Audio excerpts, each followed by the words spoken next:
बिस्मिल्लाहिर्रहमानिर्रहीम, अस्सलाम वालेकुम नाज़रीन। आप यूट्यूब चैनल देख रहे हैं। मैं इमरान खान हूँ। अब तक की जो लेटेस्ट इत्तलात है मैं आपके साथ शेयर कर देता हूँ। एक तो इंडिया में बदतरीन बारिशें हो रही हैं और 4 तारीख तक, यानी आज 1 सितंबर है, अभी 1 तारीख, 2 तारीख, 3 तारीख और 4 तारीख तक भारत में शदीद बारिशों की पेशनगोई है और लगातार बारिश हो रही है। हिमाचल के इलाकों में, मनाली के इलाकों में, चंडीगढ़ के इलाकों में, ये दीगर जो एरियाज़ हैं इससे मुल्का और कश्मीर में, जहाँ शदीद बारिशें हो रही हैं और इन बारिशों का पानी आएगा रावी में, चनाब में और सतलुज में। 2 ऐसे डैम्स हैं भारत के जिनके दरवाजे पूरी तरह भारत ने खोल दिए हैं, यानी पानी बगैर किसी रुकावट के आएगा। इसमें एक भारत का भाखरा डैम है। ये जो भाखरा डैम है ये बहुत बुलंदी पे है, इसकी जो हाइट है वो 741 फुट है। ये शायद भारत का सबसे बुलंद डैम यही है। तो यहाँ से पानी बहुत फ्लो के साथ बहुत तेज़ी से पाकिस्तान की तरफ आएगा और ये पानी दाखिल होगा दरियाए सतलुज में। और इसके अलावा जो नंगल डैम है वहाँ से भी दरवाजे खुले हैं और पानी वहाँ से भी बगैर किसी रुकावट के पाकिस्तान में दाखिल हो रहा है। तो अगले 3 से 4 दिन भारत में शदीद बारिशें हैं और कुछ ऐसे डैम्स हैं जिनके दरवाजे डैमेज हुए हैं या टूट गए हैं।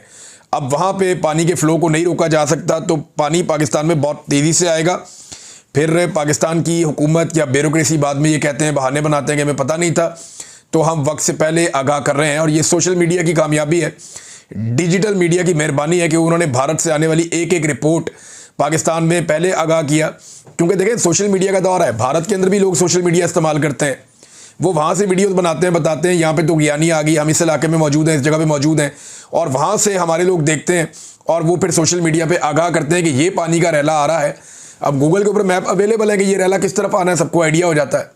और वो जो पानी पाकिस्तान में दाखिल होता है तो उससे पहले डिजिटल मीडिया इन्फॉर्म करता है, क्योंकि पाकिस्तान की हुकूमत और पाकिस्तान के जो इदारे हैं ये तो ऐसा लगता है डिनाइल में है और ये तो ये मानने के लिए तैयार नहीं थे पहले कि कोई बड़ा फ्लड आया या कोई नुकसान हो रहा है। अब इन्होंने नए नए बयानियाँ बनाना शुरू कर दिए, लेकिन सिचुएशन मैं आपको बता रहा हूँ वो ये है कि हिमाचल से और मनाली से शदीद बारिशों के बाद अगले 4 दिनों में एक बड़ा रैला पाकिस्तान में, यानी ये पूरा वीक है, ये बड़ा ख़तरे वाला है और इसमें पानी पाकिस्तान में दाखिल होता रहेगा। तो जो ख़तरा रहेगा पाकिस्तान में वो आपके कसूर से लेके बहावलपुर तक के इलाके, ये तमाम शहर ख़तरे में रहेंगे। जंग की सूरत हाल मैं पहले भी रिपोर्ट कर चुका हूँ कि वहाँ पे सबसे ज़्यादा देहात डूब गए हैं और गलत जगहों से बंद तोड़े गए हैं कुछ लोगों की ज़मीनें बचाने के लिए। ज़मीनें तो वो भी बचनी नहीं है, कुछ जो है वो शुगर मिलें बचाने के लिए। लोग इल्ज़ाम लगा रहे हैं कि शरीफ ख़ानदान की शुगर मिल को बचाने के लिए बहुत सारे इलाकों को डबो दिया गया है, किसानों की फसलें तबाह कर दी गई हैं। तो कपास का, चावल का, गन्ने का ये बहुत नुकसान हुआ, सब्जियों का भी बहुत नुकसान हुआ। ये फसलें मुकम्मल तौर पे तबाह हुई हैं और पाकिस्तान को अरबों डॉलर्स का नुकसान हो गया है इस सैलाब के नतीजे में और नाकिस हिकमत अमली के नतीजे में। नाज़रीन, हुकूमत ने 2 बयानियाँ दी हैं अब तक, यानी आप गौर से सुने ना तो हुकूमत के कुछ लोग बैठते हैं और बैठ के ये कहते हैं कि भारत ने अभी जारहियत कर दी, अचानक भारत ने पानी छोड़ दिया और हमें पता ही नहीं चला, हमें अंदाज़ा ही नहीं हुआ कि ये क्या होगा और भारत की वजह से हम फंस गए। एक तो वो ये कहते हैं। दूसरे हुकूमत के लोग ये कहते हैं नहीं नहीं, भारत ने पानी नहीं छोड़ा, भारत, हमें तो 6 महीने से पता था, हम तो 6 महीने से तैयारी कर रहे थे, हमें तो आइडिया था कि मानसून में क्या होना है, हमने तो सारे इदारे अलर्ट पे लगाए हुए थे। एक तरफ कहते हैं कि हम धोखे में मारे गए, एक तरफ कहते हैं नहीं हम पहले से चुकन्ने थे, हमने पूरी तैयारी की हुई थी। कोई एक बयानिया इनका है नहीं। अब एक नया बयानिया लॉन्च किया गया है गवर्नमेंट की जानिब से, वो बयानिया आप सुन लें। और ये अडयाला जेल भी जाते हैं सहाफ़ी जिन्होंने ये बयानिया लॉन्च किया। दावा किया जा रहा है कि भारत का डैम भरने का डाटा वाज़े तौर पर बता रहा है कि भारत ने इंडस वाटर ट्रीटी की जो SOPs है उसकी वाज़े खिलाफ वर्जी की है और डैमों में गुंजाइश से ज़्यादा पानी ज़ख़ीरा करके पाकिस्तान की तरफ छोड़ा है और डैम भरने का डाटा पाकिस्तान से शेयर नहीं किया। माहिरीन के मुताबिक ये अमल एक्ट ऑफ वार है। अब देखें, इसी एक छोटी सी 3 लाइनों का ट्वीट जो इनको लिख के दिया गया या इनको ये मिस इन्फॉर्मेशन दी गई, उसी में चंद सवालात पैदा हो जाते हैं ना। हम इस पर रिसर्च कर रहे थे, मेरी टीम, तो उन्होंने 5 सवाल तो वहीं पे निकाल दिए थे। पहला सवाल तो ये है कि वो कह रहे हैं कुछ मीडिया रिपोर्ट्स के मुताबिक, कौन सी मीडिया रिपोर्ट्स हैं जनाब, पहले तो वो शेयर कर लें आप। फिर कह रहे हैं जी डैम भरने का डाटा वादे तौर पर बता रहा है, तो कहाँ है वो डाटा जो वादे तौर पर बता रहा है? वो तो कहीं शेयर नहीं किया गया। और ये भी कहा गया कि डैमों में गुंजाइश से ज़्यादा पानी ज़ख़ीरा करके। अब क्या किसी डैम की गुंजाइश से ज़्यादा पानी उसमें आ सकता है? क्या डैमों की 4 दीवारी के ऊपर कच्ची ईंटें लगा के, मट्टी लगा के या तंबू कनाते लगा के पानी ज़्यादा इकट्ठा कर लिया गया? भाई, जो गुंजाइश डैम की होती है, डैम में उतना ही पानी आता है, उससे ज़्यादा पानी तो नहीं आता। और ये डैम जो है ये भारत के अंदर पाकिस्तानी बॉर्डर से बहुत दूर है, बहुत बहुत फासलों पे है। और फ्लैश फ्लडिंग के दौरान गुंजाइश से ज़्यादा ज़ख़ीरा करने की कोशिश में डैम टूट जाए तो इसके नतायज आपको पता है क्या होते हैं? ये बिला वजह उठा के खबरें इस तरह की लगा दी जाती हैं। इस वक्त भारत अपने ही शहर डुबोने का क्या खुद से नाटक कर रहा है।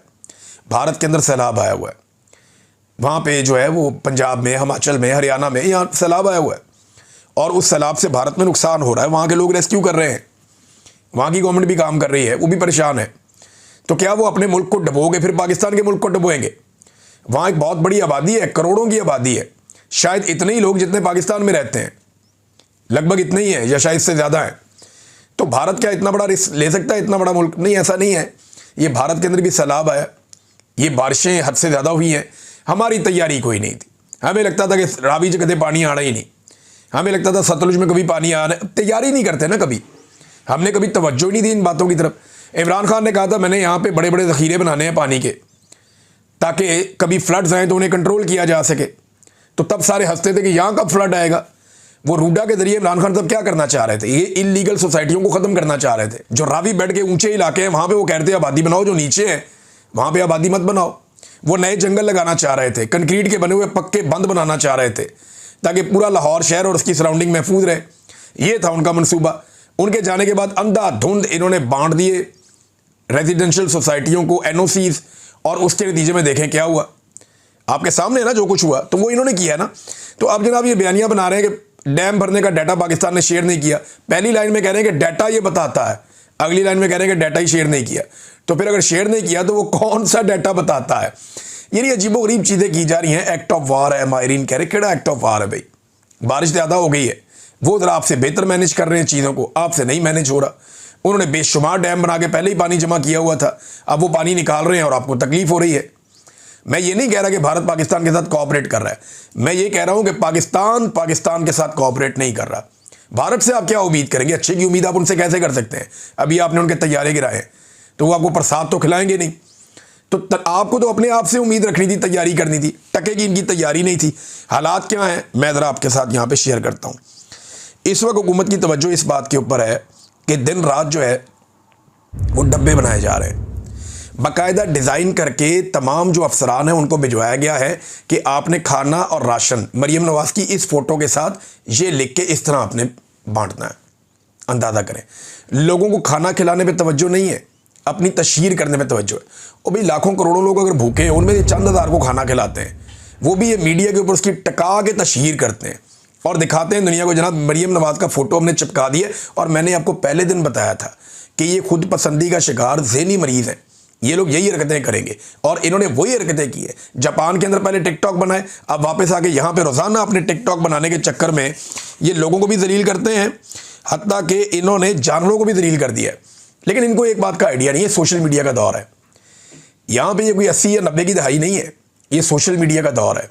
लोगों को बहुत शऊर है। अब वो हालात नहीं है कि आप टीवी पे इश्तिहार चला के अखबारात में पैसे बांट के आप आवाम को बेवकूफ़ बना लेंगे, वो नहीं बनेंगे आपसे। अब आवाम अब सब जानते हैं